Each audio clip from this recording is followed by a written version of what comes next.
आप सभी का स्वागत है आज के इस लेक्चर में। और आज के इस लेक्चर में डिस्कस करेंगे पावर फैक्टर के बारे में और उसके इम्प्रूवमेंट के बारे में भी। तो एंड तक देखिएगा। इससे पहले के लेक्चर को अगर आपने अटेंड नहीं किया है तो ज़रूर कर लीजिएगा।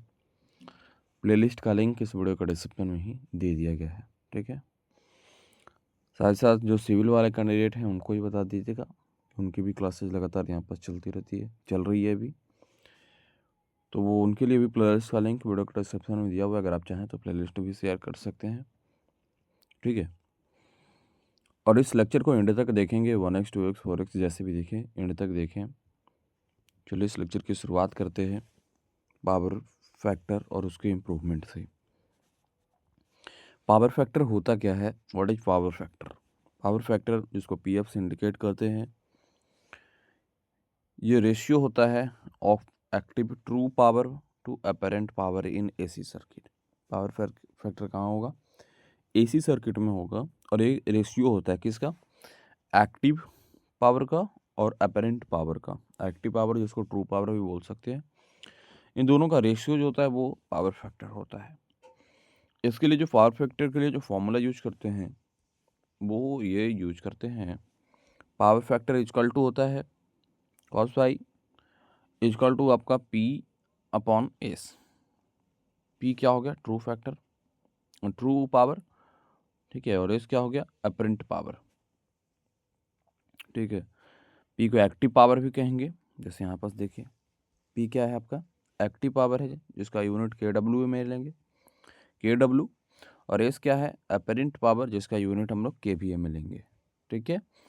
और ये आपका थीटा है, जिस phase angle between the voltage and current जो आपका होगा वो आपका थीटा होता है, ठीक है। एंगल होगा किसके बीच में? वोल्टेज और करंट के बीच में।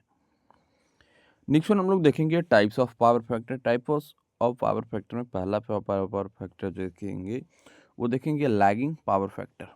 लैगिंग पावर फैक्टर आपको करंट लैग वोल्टेज और ड्यू टू इंडक्टिव लोड्स होता है। इसमें एग्जांपल्स की अगर बात करें तो इसमें होता है इंडक्शन मोटर, इसका राइट एग्जांपल है। ट्रांसफार्मर इसका राइट एग्जांपल है किसका? लैगिंग पावर फैक्टर का, ठीक है। जब हमने इंडक्शन मोटर और ट्रांसफार्मर भी डिस्कस किया था तो उसमें भी नोट्स के रूप में हमने आपको बताया था कि इसमें पावर फैक्टर जो होता है लैगिंग पावर फैक्टर होता है। दूसरा पावर फैक्टर जो हम लोग देखे टाइप्स ऑफ पावर फैक्टर में, पहला देख लिया हमने लैगिंग, दूसरा है लीडिंग पावर फैक्टर। इसमें क्या है? करंट जो है लीड करेगा voltage due to the capacitive load. किसके कारण से? कैपेसिटी लोड के कारण से। तीसरा होता है आपका unity power factor. Unity power factor कहते हैं इसमें, जिसमें वोल्टेज और करंट जो होता है फेज में होगा, और उसमें जो पावर फैक्टर है वो वैल्यू उसका जो होता है वो 1 आता है, ठीक है। यानी अपेरेंट पावर और एक्टिव पावर दोनों का जो वैल्यू होगा वो सेम होगा। देन उस केस में क्या होगा? उसका जो पावर फैक्टर रेशियो होता है, रेशियो जब निकालेंगे तो वो आपका 1 आएगा। पावर ट्रायंगल की बात करें, पावर ट्रायंगल जो मोस्ट इंपॉर्टेंट टॉपिक है इस चैप्टर का। पावर ट्रायंगल कुछ इस तरीके से होता है लिस्ट में, एस क्यू और ये एस क्या है? के वी ए यूनिट रहेगा, क्यू क्या है आपका? के वी ए आर, ठीक है। और थीटा आपका एंगल रहेगा। तो यहाँ पास पी आपका के डब्ल्यू में रहेगा। तो इस यहाँ से एक इक्वेशन निकलता है, और वो इक्वेशन क्या होता है आपका? वो इक्वेशन होता है आपका S square equal to P square plus में क्यू स्क्वायर, ठीक है। जहाँ एस क्या है आपका? अपेरेंट पावर, पी क्या है आपका? पी क्या है आपका? एक्टिव पावर, वो क्यू है आपका रिएक्टिव पावर, ठीक है। तो अपेरेंट पावर का स्क्वायर एक्टिव पावर और रिएक्टिव पावर के स्क्वायर के सम के बराबर होता है। ये यहाँ पर आपको ध्यान में रखना है। Cause of low power factor की बात कर लें, इसमें पहला तो ये होगा कि इंडक्शन मोटर जो होगा ऑपरेटिंग करता है एट लाइट लोड पे। दूसरा है कि ट्रांसफार्मर एट नो लोड पे। और आर्क फर्नेस होता है, फिर फ्लोरेसेंट लैंप होता है, वेल्डिंग इक्विपमेंट होता है। ये सभी के सभी जो लो पावर फैक्टर काउज करेगा, लो पावर फैक्टर इस सभी का होता है। दूसरा effect of low power factor अगर देखा जाए तो इसमें होगा कि इंक्रीज करेगा लाइन करंट को, इंक्रीज होगा कॉपर लॉसेस जो आई स्क्वायर आर, कॉपर लॉसेस को याद रखना है आपको, आई स्क्वायर आर है। दूसरा आपका पुअर वोल्टेज रेगुलेशन होगा। इसके बाद अगला होता है कि लार्जर जो है वो कंडक्टर साइज रिक्वायर्ड होता है इसके लिए। इंक्रीज करता है डिमांड किसका, चार्ज का, चार्ज का डिमांड को भी इंक्रीज करेगा। तो ये इसमें लो पावर फैक्टर का कुछ इफेक्ट है, जिसके कारण से ये सारे डिमांड को फुलफिल करना पड़ जाता है। अब हम लोग देखेंगे advantage of high power factor. Advantage क्या है इसका? एडवांटेज तो है कि रिड्यूस कर देता है करंट को, रिड्यूस कर देता है आपका लॉसेस को। अभी आपने देखा भी था आई स्क्वायर आर जो लॉस है आपका कॉपर लॉस। दूसरा है कि वेटर जो है वोल्टेज रेगुलेशन इसमें काफ़ी बेहतरीन हो जाता है पावर फैक्टर होने के कारण से। दूसरा स्मॉलर इक्विपमेंट रेटिंग होता है इसमें, और लोअर इलेक्ट्रिसिटी बिल होता है। ठीक है, अगर पावर फैक्टर जो है आपका हाई हुआ तब हाई पावर फैक्टर का एडवांटेज है ये, lower electricity bill, smaller equipment rating, better voltage regulation, reduce losses और रिड्यूस करंट। नेक्स्ट हम देखेंगे power factor improvement.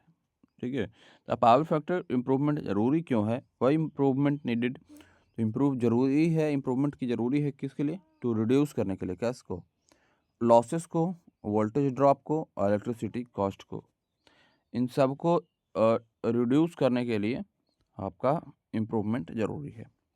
Next one अगर देखिए मेथड ऑप्शन जो देख रहे हैं वो देखेंगे method of power factor improvement. इसमें पहला होता है आपका स्टैटिक कैपेसिटर, जो कि मोस्ट कॉमन है। स्टैटिक कैपेसिटर जो मोस्ट कॉमन है, पहला इसमें था कि कनेक्ट किया जाएगा का पैरेलल में, कनेक्टेड इन पैरेलल। दूसरा कि सप्लाई लीडिंग रिएक्टिव पावर्स। तीसरा है कि यूज इन इंडस्ट्रीज। ठीक है, तो ये इम्प्रूवमेंट में सबसे पहला तो स्टैटिक कैपेसिटर देखेंगे जो मोस्ट कॉमन है और इसका यूज भी होता है। इसका स्टैटिक कैपेसिटर का कनेक्शन कैसे होगा, तो कनेक्शन होगा पैरेलल में। दूसरा सप्लाई लीडिंग रिएक्टिव पावर होगा, ये रिएक्टिव पावर जिसको क्यू से इंडिकेट किया था हमने, और इसका यूज कहाँ होता है, इंडस्ट्रीज में यूज होता है। ठीक है, नेक्स्ट वन है कि मोस्ट इकोनॉमिकल मेथड है, इसलिए ये मोस्ट कॉमन मेथड है अभी है। ठीक है, इकोनॉमिकल है इसके कारण से मोस्ट कॉमनली इसका यूज भी करते हैं। दूसरा है सिंक्रोनस कंडेंसर। ठीक है, सिंक्रोनस कंडेंसर की बात कर लें तो ये ओवर एक्साइटेड जो सिंक्रोनस मोटर होता है वहाँ इसका यूज होगा। सप्लाइज क्या करेगा, तो लीडिंग के बी ए आर सप्लाइज करेगा। और यूज इन कहाँ, लार्ज पावर सिस्टम में इसका यूज करते हैं, किसका, सिंक्रोनस कंडेंसर का। नेक्स्ट वन आपका आता है फेज एडवांसर। फेज एडवांसर क्या है, तो इसका यूज करते हैं इंडक्शन मोटर में पहला तो। दूसरा आपका कि सप्लाईज करता है मैग्नेटाइज करंट को सप्लाई करता है, उसको हम लोग क्या कहेंगे, फेज एडवांसर कहते हैं। फेज एडवांसर के थ्रू इंडक्शन मोटर यूज में होता है, इंडक्शन मोटर में, और सप्लाईज करता है मैग्नेटाइज कंडेंसर को, करंट को। नेक्स्ट वन देखेंगे calculation required to the capacitor rating. तो कैलकुलेशन जो रिक्वायर्ड होता है कैपेसिटर रेटिंग के लिए, उसमें हम लोग देखें तो के जो होता है आपका, के वो बराबर होता है P into ten theta one और theta two minus ten theta two. ठीक है, तो इसके बराबर होगा, थीटा यहाँ पर साई भी कर सकते हैं उसको। ठीक है, वेयर इनिशियल क्या है, इनिशियल जो एंगल है वो आपका पी एफ एंगल होता है, initial angle P F angle है। इनिशियल पी एफ एंगल को थीटा वन बोले या साई वन बोले, उससे इंडिकेट कर रहे हैं। दूसरा है थीटा टू से या साई टू से भी बोल सकते हैं, तो उसको डिजायर्ड एफ यानी पावर फैक्टर एंगल कहेंगे उसको। ठीक है, नेक्स्ट वन हम लोग देखिए power factor correction equipment placement को लेकर के। तो जब पावर फैक्टर करेक्शन करने के लिए जो इक्विपमेंट जो है वो कहाँ कहाँ प्लेस किया जाता है, तो पहला प्लेस किया जाता है एट लोड टर्मिनल। ठीक है, लोड के टर्मिनल पे आपका पावर फैक्टर के लिए प्लेसमेंट किया जाता है। दूसरा किया जाता है उसका डिस्ट्रीब्यूशन जो बोर्ड होता है ना, उसमें आपका इसका प्लेसमेंट किया जाता है, प्लेस किया जाता है। तीसरा किया जाता है इसका सब स्टेशन पे। ठीक है, तो इसको भी आपको ध्यान में रखना है कि प्लेसमेंट कहाँ किया जाएगा पावर फैक्टर करेक्शन इक्विपमेंट को, क्योंकि पहला तो लोड पे किया जाएगा, लोड टर्मिनल पे, दूसरा डिस्ट्रीब्यूशन बोर्ड पे, तीसरा आपका सब स्टेशन पे। तो ये आपको ध्यान में रखना है। और नेक्स्ट में जो टॉपिक है वो है देखेंगे पावर फैक्टर को डिफरेंट डिफरेंट लोड में। तो पहला इधर हम लोड देखेंगे, उसके बाद पावर फैक्टर देखेंगे। जैसे कि कंडेंसमेंट जो लैंप होता है उसका जो पावर फैक्टर होता है अप्रॉक्सीमेटली 1 के बराबर होता है। इंडक्शन मोटर में जो आपका पावर फैक्टर होता है वो आपका 0.7 से 0.9 के बीच में रहता है। ठीक है, ट्रांसफार्मर की बात करें जिसमें नॉन लोड रहेगा, यहाँ पास जो आपका पावर फैक्टर होता है वो काफ़ी लो होता है। ठीक है, काफ़ी लो होता है। तो ये हमने पावर फैक्टर को और इम्प्रूवमेंट से जुड़े जो इम्पॉर्टेंट फैक्ट हो सकते थे वो आपको इसमें यहाँ पास डिस्कस कर दिया है। तो आप लोग जो से लाइक कर दें, इस सेशन को शेयर कर दें सभी फ्रेंड्स ग्रुप में। और अगर अभी तक आपने पहले की क्लासेज नहीं देखा है तो ज़रूर देख लीजिएगा, प्लेलिस्ट का लिंक वीडियो को डिस्क्रिप्शन में दिया हुआ है। धन्यवाद आप लोग को आज के इस एंड तक देखने के लिए इस लेक्चर को भी।